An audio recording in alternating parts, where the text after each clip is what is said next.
Why gold?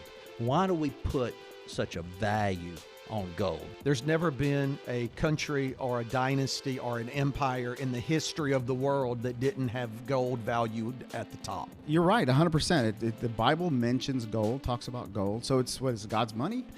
And what sold me on this fact was when 9/11 happened and the whole economy was shut down, Wall Street was shut down, you couldn't do anything. You know, if the dollar fails, we don't know what's going to be the going currency. It could be toilet paper. Well, guess what happened during COVID? Life in Action with Mike and Phillip. Hello, everyone. Welcome to Life in Action. You've found us, and we're excited for today. I'm sitting here. This is Phillip Baker. I'm sitting here with Mike Ruiz. Hello, hello. And we're going to have a good time today, man. We've got somebody really special with us. We're going to have a great conversation. Who do we got with us today, In Mike? the studio today, we have Malcom Self. He is a Lake Charles boy. He graduated with a BS in chemical engineering in 75, and he worked in the oil field for 12 years. And in 1987, he left his job following God's call, and he pursued his lifelong dream of opening his own business. And he is That's right up our alley.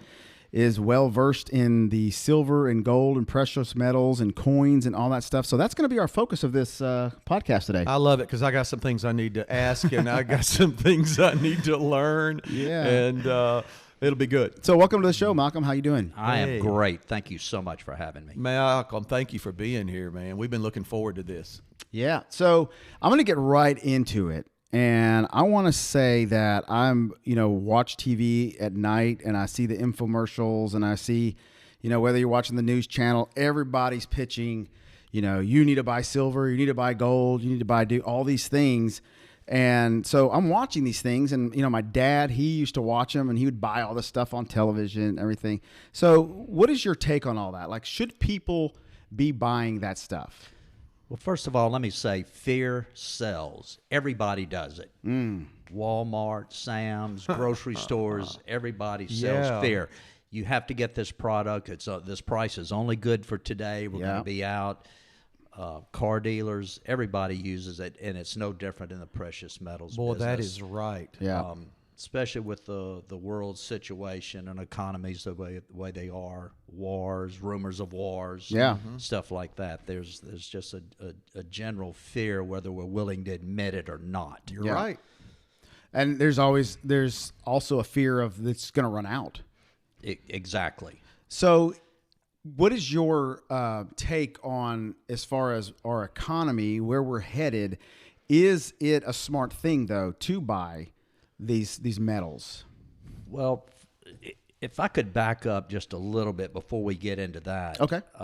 What I like to do when somebody comes in my office and we sit down and talk about a precious metals portfolio, they're already afraid. Yeah. Fear has already sold them on buying something. But I like to go over why they should buy it. Yeah. Okay. And Love first I start out with this simple question: why gold? Why do we put such a value on gold? Because they're scarcer metals, they're more expensive metals. Right. Why gold?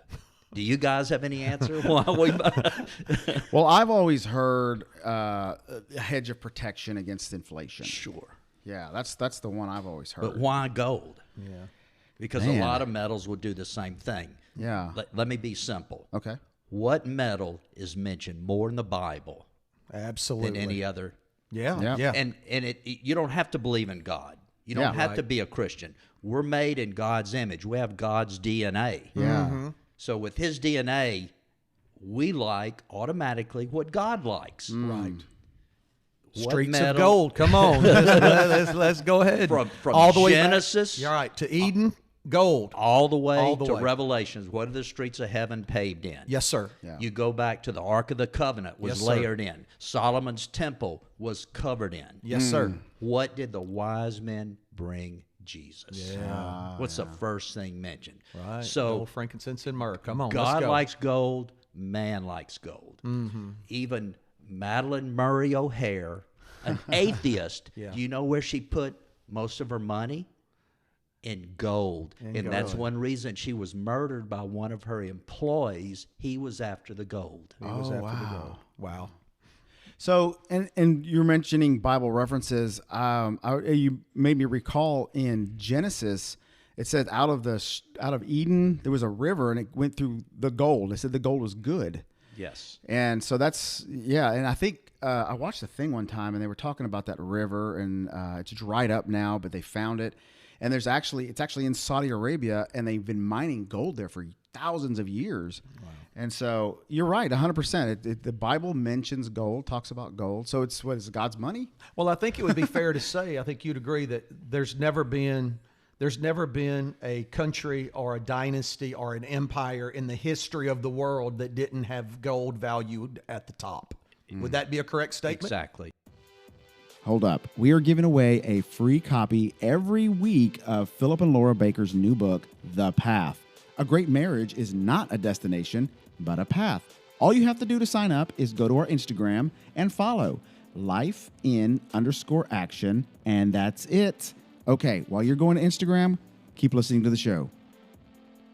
Yes, and every world's currency has failed since the beginning of time, and it's the people that have precious metal, gold and silver, that were able to get out. If you think about when the wise man gave Jesus gold, I mean, he was maybe 2 years old. He didn't know anything about it, but his parents did. They had to flee. Yeah. Where they were to go to Egypt. They gave up everything, and that's what they lived on. Yes, sir. And there are even some schools of thought that the wise men gave Jesus so much gold that he even had it when he started his ministry. Wow. And that able to finance the beginning of his ministry I wouldn't before doubt people started. I never thought about donating. that. That is You can't be dogmatic about it, but I think I wouldn't be surprised at all if that was the case. That is Great point. Yeah, that's good stuff. Really Great good point. stuff. Yeah.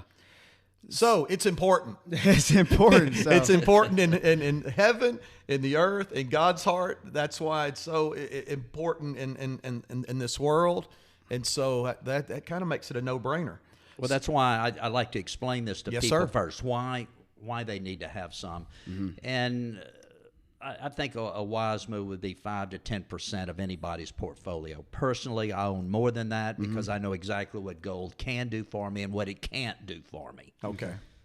So explain that. What can it and cannot do for you? Well, first of all, it doesn't pay interest or dividends. Right. And sometimes we need a little money to live off of. So the older you get, you look for safe investments, if anything's safe, and something that pays dividends, particularly closer to retirement age. You want a steady income. Right. And gold will not do that for you.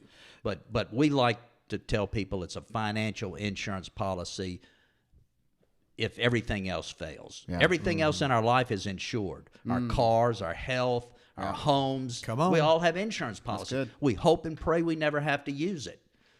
But what gold does, when you buy a car policy, insurance policy, how long is it good for? Yeah. Maybe 6 months. Yeah. What happens at the end of 6 months? You got to renew it. You got to renew it. The old policy is worth nothing. Gold is not like that. You buy your base policy, you always have it. It could be higher, it could be lower. Yeah. Who cares? You're buying it for for really bad, hard times, and you better hope and pray you never have to use it. Right. So for the person that's listening to this podcast that doesn't have, any money, any silver, any gold, I know you just said 5 or 10% of your portfolio, but where's a good place to start? What's the first 1, 2, 3 ABC? Where could they begin? I would find a local coin shop and go in and just talk to the owner. Now, and first tell of all, real quick, there are people who push buying gold like in stock form or paper form. Are you an advocate of the paper or the actual physical stuff, and why? I'm an advocate of owning the physical product. And what sold me on this fact was when 9/11 happened. And the whole economy was shut down. Yes, sir. Wall Street was shut down. Yeah. You couldn't do anything. Right. We were still buying and selling gold and silver based on the world market. When the U.S. market closes, the Chinese market opens. When it closes, London opens, and it trades 24/7. So with the stock market closed, people were not able to trade, buy or sell their paper products, where if they had physical, they could still come in my office and we bought and sold. So Okay. that sold me on owning the physical product. Yeah. So to get back to his question, where would you start? I would go in and try to have a relationship with a specific business. There are a lot of good coin shops, a lot of good guys out there. There's some you probably want to avoid. Do your research beforehand. Absolutely. So many people don't do that, though. They just go in and start buying, and then they let's say they come to me and I tell them what their stuff is worth, and they find out it's not worth what they thought. Well, who's lying to them? Because they don't really know anything about me. Am I lying to them, or the people who sold it to them lying to them? But you need to do your research and find somebody you're comfortable with. I will say this, because Malcom is my coin dealer. Right. He's my gold dealer. And so when I go in there, I've had him tell me times, no, you don't need to buy that. Buy this. And so that builds trust in me, because I know he's looking out for me. He's not just trying to make a sale. And so, and I know enough that when he says don't buy that, I know he's telling me the truth. And he's kind of steering me away from stuff that he probably, at my age, he probably thinks I need something a little bit, better. Yeah, it's always nice when someone tells you not just what to do, but what not to do. Right. Yeah. Well, in every area of life. Well, my philosophy is whatever I sell somebody, I have to think somewhere down the road, if they don't bring it back to me to buy, their family will. And I want to tell them, man, that's really good.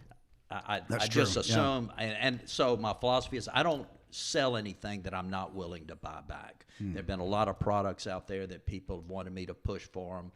Coin product, gold and silver products that I've refused to stay away from. I want to ask this question. So, okay, gold, of course, you go into a shop and there's gold coins, whether it's a quarter, or half, or a full ounce. We know an ounce right now is right around $2,000. A little over.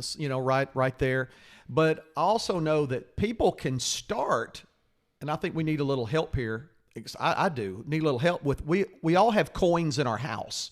We all have quarters and nickels and dimes, and we got, people have silver around their house in jars, in pictures, in drawers. What could you do with that money? How would you go through that? What would be something smart they could do to go through with what you already have and see what has value to put up? We do free appraisals. If somebody has a collection they've inherited, they don't know what it's worth. As long as I can, I do a blink. Okay. I'll look at it and say, well, this is worth about $1,000 or $5,000 or whatever. If they want an itemized written appraisal, we do charge for that. Okay. But sometimes they want to convert what they have into another product, and we may or may not be willing to do that. I say, well, you're swapping out one silver product for another silver product. Yeah. I'm the only one that's going to come out on that. Yeah. You're not. But then there are other products that we may want them to move into. It's just easier for them to keep track of. Okay. So if there was a big picture of let's say coins and they dumped them out on a table, is there a certain year that they could separate, or what could they do with the coins? If they don't have a place like you to bring them in, what could they do to kind of find out what they have as far as a year? Or There's what do they certain look things for? you have to look for, and it's too much for me, I think, to get into that kind of detail. It's too here. complicated just to do a year forward or a Yes. year back. Yes. Okay, that's what I needed to know. Yeah. So a 30-year-old guy comes in. He's working at the plants. He's got a good job. He's wanting to start. He's been watching the news, been watching what's going on with the economy and everything. He comes in and says, hey, look, I got $20,000. I want to put it into some gold and silver and stuff. You would sit down and kind of direct that guy in what direction with that amount of money? It just depends on what his goals are. And we usually ask several questions. I just don't like to sell a product, get a check, and have them walk out the door, because we're going to see them again. Yeah. And when they walk in my office, I want them to walk in with a smile on their face. Yeah. Wow. So it's we ask a few questions, and we do ask how much they plan on spending, because that may affect where we put them. And what specific products? Is there I know some people talk about, like, for every ounce of gold I want to have so many ounces of silver. What do you kind of recommend in that for that same guy? There are advantages and disadvantages of owning each product. The only disadvantage of silver is the weight. Mm-hmm. I can sell you, let's say, $15,000 worth of gold, and that's going to be maybe 7 ounces in your pocket. And you're going to put it in your pocket, walk out the door, nobody knows what you have. Yeah. And a hurricane comes, you're just going to throw it in a sock, put it in your pocket, and leave. Right. But that amount of silver is over 40 pounds. Yeah. And it becomes a storage issue Yeah. at that point. If you have a safe deposit box, you can always keep gold in it. It's hard to keep silver. That's a really That's good the only point. disadvantage of silver. However, when the markets tend to move, silver percentage-wise tends to move a higher percentage than gold. Wow. That's a Man, good that's point. something. Well, I wanted to listen. We're talking about gold and silver and all these different things, but what got you into this? What's the story behind your passion, your understanding? What got you into this? There's got to be a good story. You want the long story or the short story? We have time. You could edit out. That's good. Give us the. That's really a good question, an interesting question, specifically to me. As I went through my own mind over the years why I had this interest, and I was talking to my mother one day, and she said, "Well, when your dad and I got married in 1951, he smoked." Okay. I was born in 52, about 10 months after they got married. So, but she did the budget. He smoked and he collected coins. And she said, "We don't have the money. If we're going to have children, we don't have the money for you to smoke and collect coins. You decide what to do. Yeah. One or the other." Wow. My dad gave up smoking. Wow. My dad right now is 97 years old. What? Yes, because he gave up smoking in 1951 to collect coins. Wow. So Saved his life. let's move down the road a little bit. Okay, this is really good. All right, you have my attention. Go. So I was 5 years old. Okay. And my dad came home from work, and I was sitting at the table or watching TV or something, and he had a bag of dimes, and he dumped these silver dimes out on the table and made a huge pile. And if you ever heard silver coins I falling got some on a dimes table, right there if you want to. and you heard the noise, it just fascinated me. A 5-year-old, I went over there, and I'd never seen so much money in my life. Wow. And my dad was going through them looking for a certain date dime when you could still find stuff in change. And I said, "Well, I want to help you." So he taught me numbers, how to look for numbers. I may have been in kindergarten and I knew some numbers, but he told me how to look at the coin. My eyes were better, 5-year-olds better than. Oh yeah. And he had to, so he told me what numbers to look for, and I became a collector at that point. It just excited me so much. He passed down a legacy to He you. did. He did because he quit smoking. Because he quit smoking. Yeah. That's a great story. So Then you when started I was young. Yeah. Well, when I was 15 years old, I had my first table at a trade show, and I knew at that point this was my career. Wow. I just loved it, buying and selling coins and dealing with people and working with people and helping people finish their collections. It consumed me. I put myself through college buying and selling coins. Oh wow. Okay, I got a question. Here we go. Because like I said, I'm the novice, so I'm the idiot at the table. So I'm just asking questions that I think the other novices would want to know. All right, all these years of collecting coins, give me if you have one, give me the story of finding the coin that was like the holy grail, and it was the biggest, most valuable, most incredible find, and it's like, OMG, is that what I think it is? Do you have one of those stories? Everybody asks that question. They come in, they usually say, "What's the most expensive coin you have? What's the rarest thing? What's the most exciting?" Yeah. But I don't have one. Oh, Everything. Yeah. I think I asked him that one time when I went in there. Everything excites me. Okay. And I'm afraid when I pass and my kids go through my stuff, say, "What's this junk Dad has? There's nothing worth anything in here." It's usually the stuff that's not worth a lot that tells a little story that. Now I went in one time and you showed me. It was really, really cool. The money from that was like the Jewish prison camps in World War II. Right. That you showed me that was something I probably will never get to see again. But I was really Well, that's one thing I personally collect is concentration camp currency. Concentration camp currency was called. Wow. Yeah, that's so cool.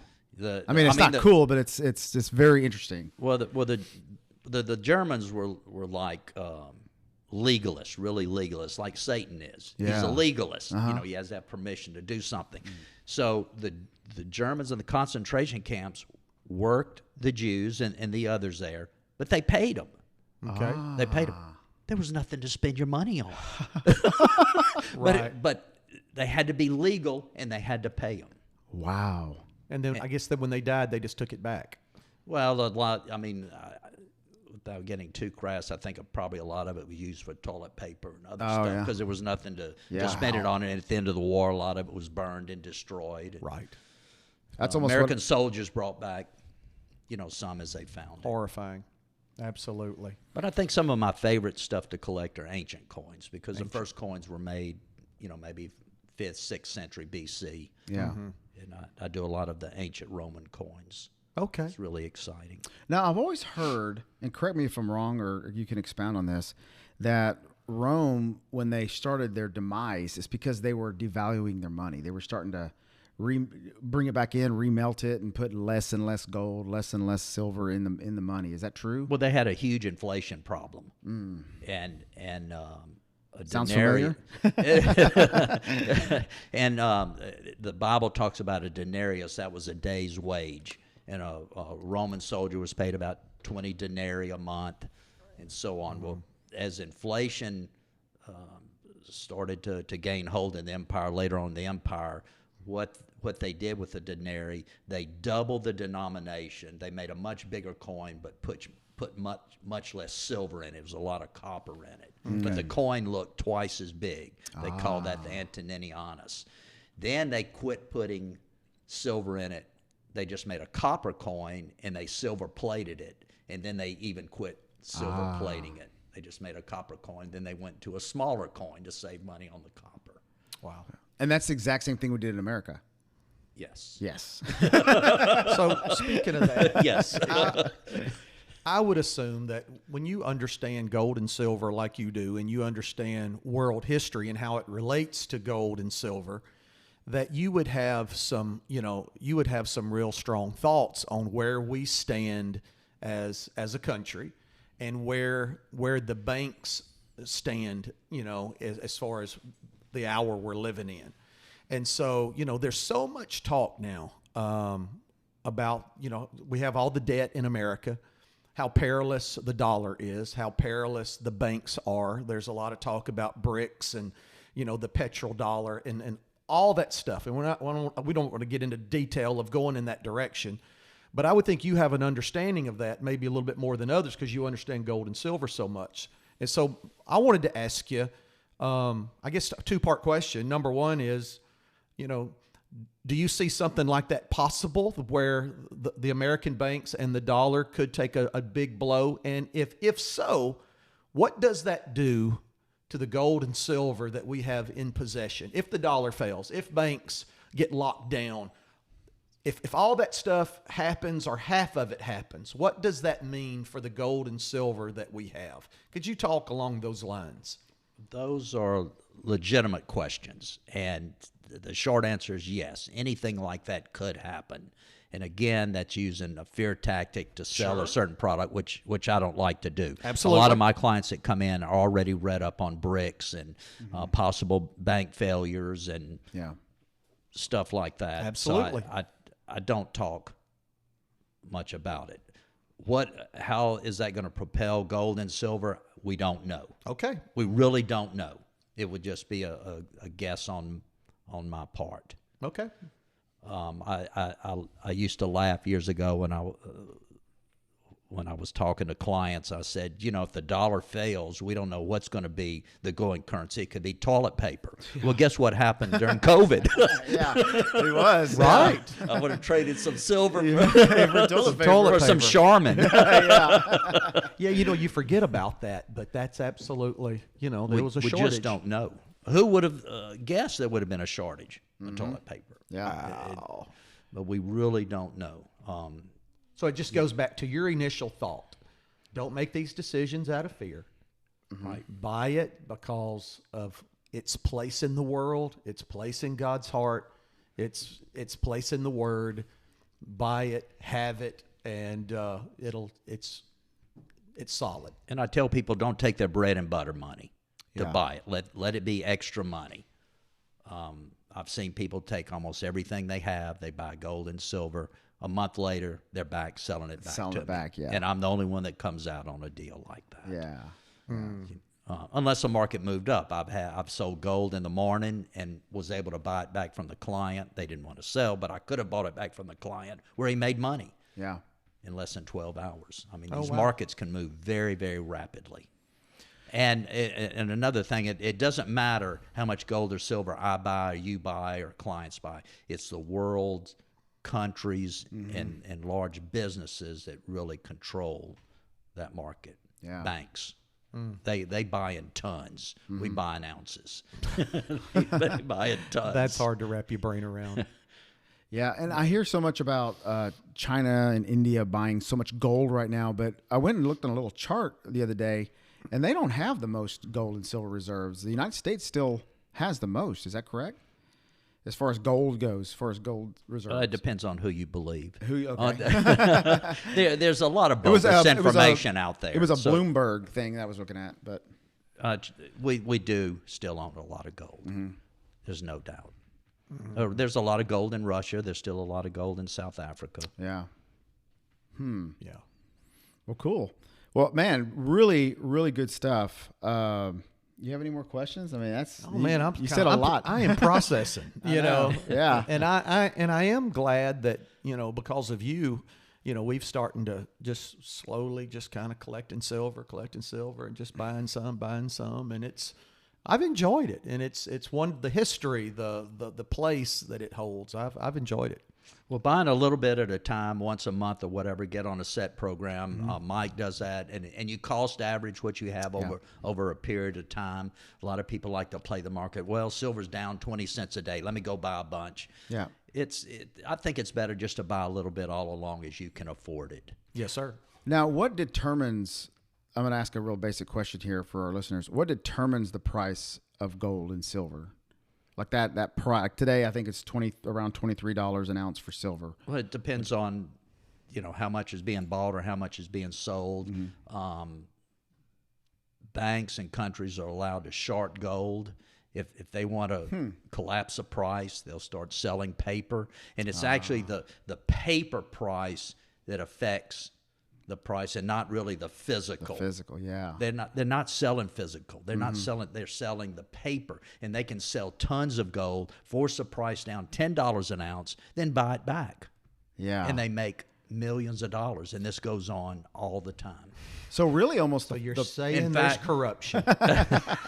In fact, there was a trader they referred to as the whale who worked for Chase Bank in London that did this. And Chase was fined, I don't know, maybe 8 or 10 or 12 billion dollars for doing this.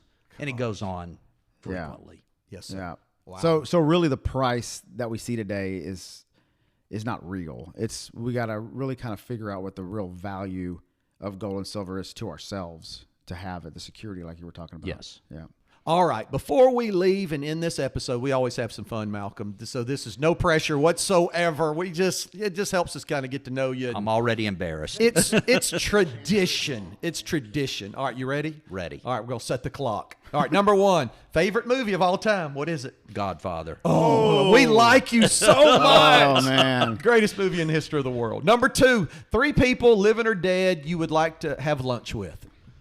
Oh, I like Moses. He's my favorite. Okay. Oh gosh, Einstein, pretty cool. All right. Yeah. Moses, Einstein, and No name. Moses and Einstein. That's All pretty right, good hey, it's your choice. Okay, listen. Besides the Bible, because we always know it, the Word of God's number 1 book that impacted your life the most. Gosh, actually, I'm reading a book now that's pretty powerful. It's by James Burton Kaufman, who's deceased now, but he wrote a series on every book of the Bible. He goes into detail explaining it. I'm reading about Genesis. Genesis just fascinates me, and I keep reading it over and over and over.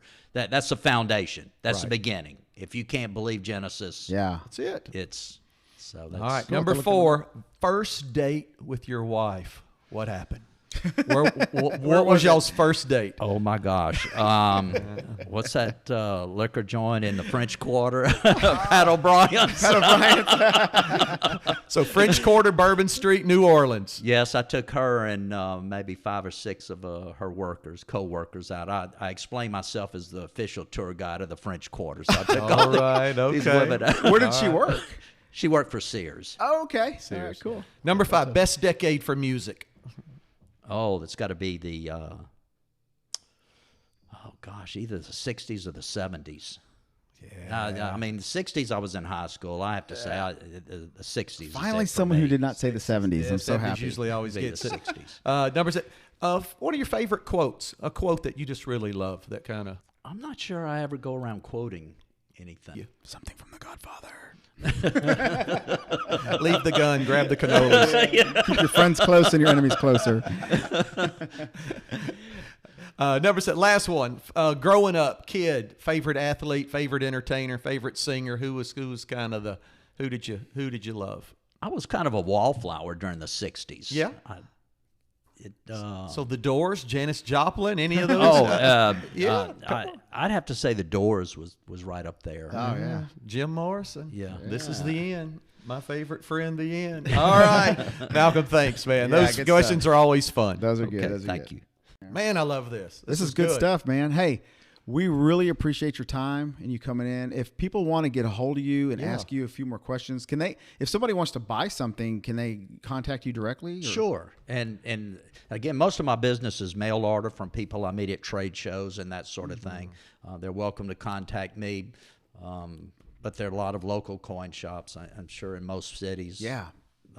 But if they want a reference to a good shop in their city, I can do that too. But if somebody wanted to contact me, they can call me. Yeah. You have my number? You need my number? Go ahead and give it to us. It is area code 337-478-2646. And also your business is Southland Coins. Southland Coins and Collectibles. And your website is southlandcoins.com, right? Or southlandcoins.net. .net. Okay. Right here in Lake, That's another story. Lake Charles, Louisiana. Lake correct? Charles, Louisiana. Lake Yes, sir. Charles, Louisiana. You come down here, go visit his store, and come eat some good Cajun food. Oh, yeah. Yes. Gumbo, pistolets. Let's go. So, hey, thanks again for coming in. Thanks, Malcolm. And we'll definitely, for having me. if you would honor us with your presence, we'd love to have you back again. Love to. And so, well, cool. Well, thank you so much. Life in Action. We'll catch you on the next episode.